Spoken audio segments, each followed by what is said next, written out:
Bienvenidos a esta nueva sesión donde vamos a abordar la pedagogía de la acción la pedagogía activista y por supuesto relacionándolo con la escuela nueva como una de las prácticas que especialmente en Colombia tuvieron la aplicación de esta pedagogía de la acción o pedagogía activista, viendo sus principales representantes y los planteamientos que soportan esa pedagogía de la acción.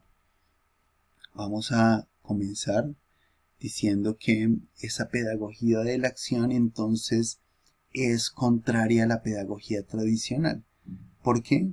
Porque cambia el enfoque, cambia el eje, busca modificar el protagonismo. Ya aquí el protagonista es el estudiante, es el que tiene que hacer, es el que tiene que ejecutar. En la pedagogía tradicional el protagonista era el maestro, el docente que tenía todo el conocimiento y que impartía el conocimiento.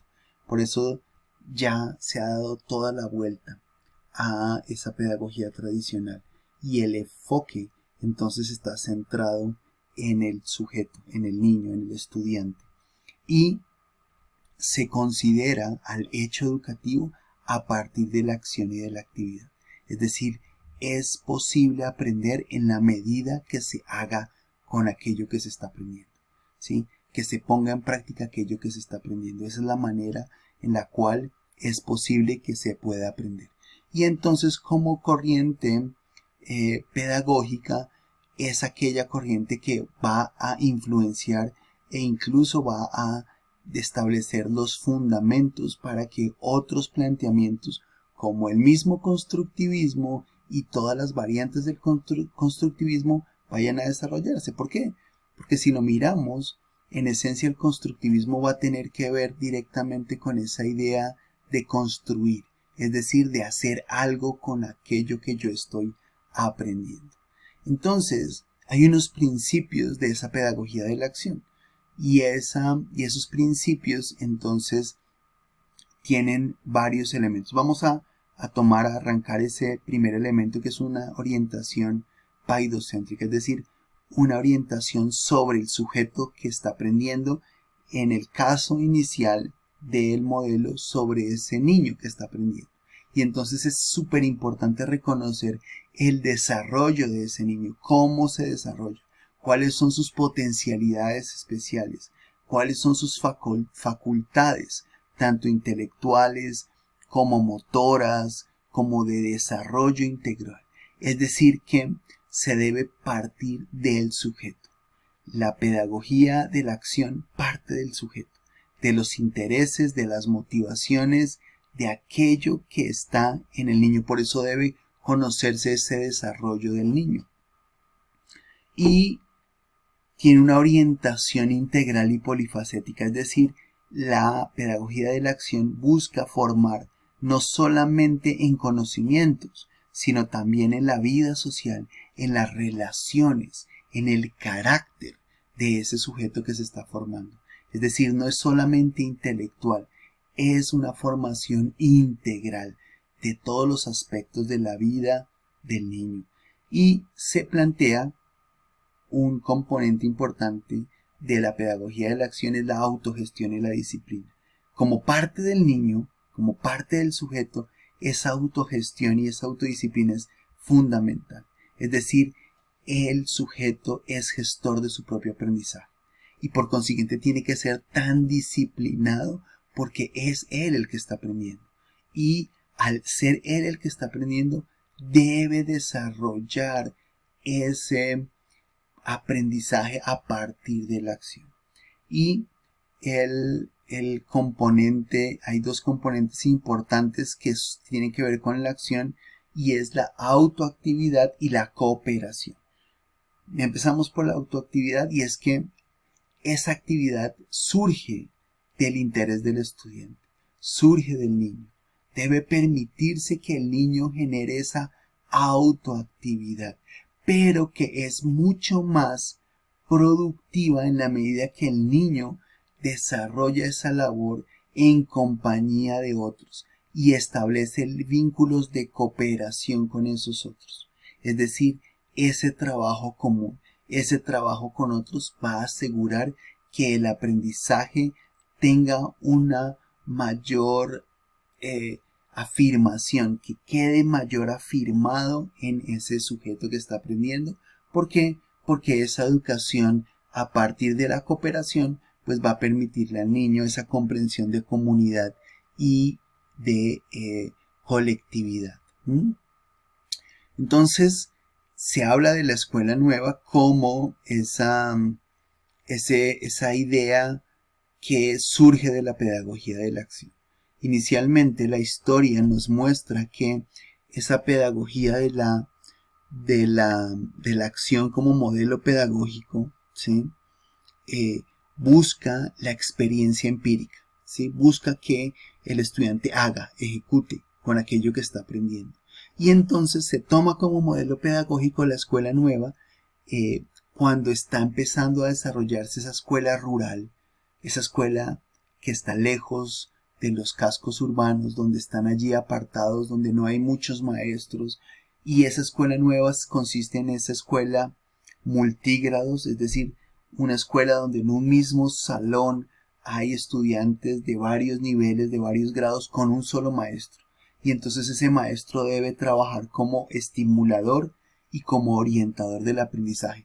No puede quedarse enseñando allí a cada uno, porque tiene de varios niveles. Debe orientar y estimular el aprendizaje de esos niveles. Para lo cual, entonces lo que hace es permitir que ellos empiecen a hacer, que ellos ejecuten.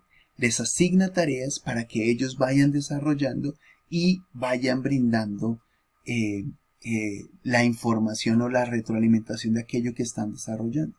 Y ese modelo de escuela nueva fue un modelo de escuela rural que fortaleció la educación en Colombia de manera especial. Algunos también lo llaman escuela activa. Y esa escuela nueva, pues, era esa escuela de reacción a ese modelo pedagógico tradicional que rechazaba el formalismo, la memorización, el autoritarismo y la competitividad. ¿Por qué? Porque ya dijimos que la base era el trabajo colaborativo, ¿no? Y busca entonces que el niño se desarrolle en un clima de solidaridad, de autonomía, de libertad, ¿sí? Es una escuela a la medida del niño, a la medida de cada edad, de cada nivel en el que está. Y entonces el maestro debe asegurarse de que cada niño, cada grupo de niños recibe aquella información, aquel conocimiento que necesita y que puede empezar a aplicar para poder desarrollar su aprendizaje. Entonces es una escuela que valora la afectividad, la inteligencia, la voluntad del estudiante. Todo fundamentado en los intereses del niño. De aquí van a desprenderse muchos otros modelos pedagógicos, como el aprendizaje basado en proyectos, como otro tipo de aprendizajes que tienen como base esa idea de los intereses del estudiante, de aprender y desarrollar aquello que el estudiante quiere aprender, ¿sí? Y fíjense que es esta base de esa escuela nueva o de esa escuela de aprendizaje activista. Vamos a mirar algunos de los principales exponentes de esa escuela activista o de esa escuela activa. Y el primero de ellos que vamos a revisar es John Dewey. Y John Dewey lo que nos habla es que el pensamiento es un instrumento que permite resolver los problemas de la acción, pero que se comprueba es a través de la acción, de manera que se convierta en conocimiento, como a partir de la resolución de esos problemas.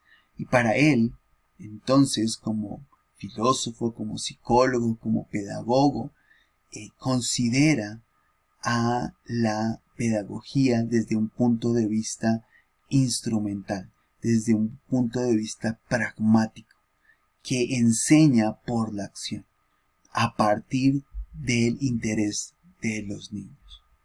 Y entonces este autor plantea que la teoría y la práctica están fundidas en la misma elaboración, ¿sí? Que aquellos elementos teóricos deben llevarse a la práctica para que puedan ser comprendidos, ¿sí? Y entonces es a partir de la experiencia acumulada del niño que es posible llegar al aprendizaje, ¿sí? Los principios de su teoría es que la escuela es el centro de iniciación del trabajo. Debe iniciar al niño en el trabajo, es decir, en el hacer. Se debe aprender para hacer y eso debe reflejarse en la vida misma. Que deben organizarse las asignaturas en razón de la vida activa y social. Si ustedes recuerdan, la escuela nueva tenía un impacto sobre la comunidad. Entonces, por ejemplo, la escuela nueva rural quedaba en una zona cercana a un río. Esa formación que se daba allí, lo que iba a trabajar era cómo sacar provecho de ese río. Y entonces estudiaban todo lo que tenía que ver con esa piscicultura, con agricultura. ¿Por qué? Porque era conectarlo con esa vida social para que fuera un aprendizaje completamente real. Por supuesto que tiene aspectos psicosociales de la persona, de lo social, de ese desarrollo y de esa adaptación a ese entorno, y entonces se concibe a esa escuela como una institución social que permite esa correlación con los demás, ¿sí? Ese aprendizaje colaborativo que permite la vida en comunidad, que va a facilitar la vida en comunidad. Entonces, John Dewey lo que empieza a esbozar esa idea del sistema de proyectos. Eso que nosotros llamamos el aprendizaje basado en proyectos está fundamentado en esos planteamientos que se presentan aquí a partir de este autor, ¿sí? Y entonces tiene que ver que lo primero para desarrollar ese proyecto escolar es la motivación, luego se formula el proyecto, se hace el planteamiento, se obtiene la información, se realiza y se evalúa, ¿sí? ¿Cuál es la ventaja de aprender por proyectos? Pues que hay una libertad para el estudiante con base en sus intereses, que fomenta el autoaprendizaje, que es real, está contextualizado, que hay presencia permanente del propósito, que se fomenta la actividad espontánea y permite que entonces las materias sean específicas, sean sintéticas, sean globales, se abarque varias materias en un solo proyecto, se puedan desarrollar a partir de ese proyecto esas materias y esas asignaturas, ¿sí? Se habla de un ambiente natural donde los niños puedan aprender de manera práctica, ¿sí? También, por supuesto, se mencionan de algunas dificultades que pueden presentarse con este tipo de proyectos, y es que la selección no siempre es fácil, no siempre es sencillo identificar los intereses del estudiante, exige muchísimo tiempo, exige muchísimos materiales y si se abusa de este tipo de modelo, pues se puede generar aburrimiento. ¿Por qué? Porque van a cansarse siempre de estar haciendo el mismo proceso, el mismo procedimiento. Entonces, este modelo por proyectos permite la colaboración, el trabajo con otros, permite el aprendizaje real, permite la experimentación, la vivencia de esos aprendizajes. Entonces, estos son los planteamientos a partir de esa pedagogía de la acción en este autor John Dewey. Y vamos a continuar viendo otros autores en el siguiente video.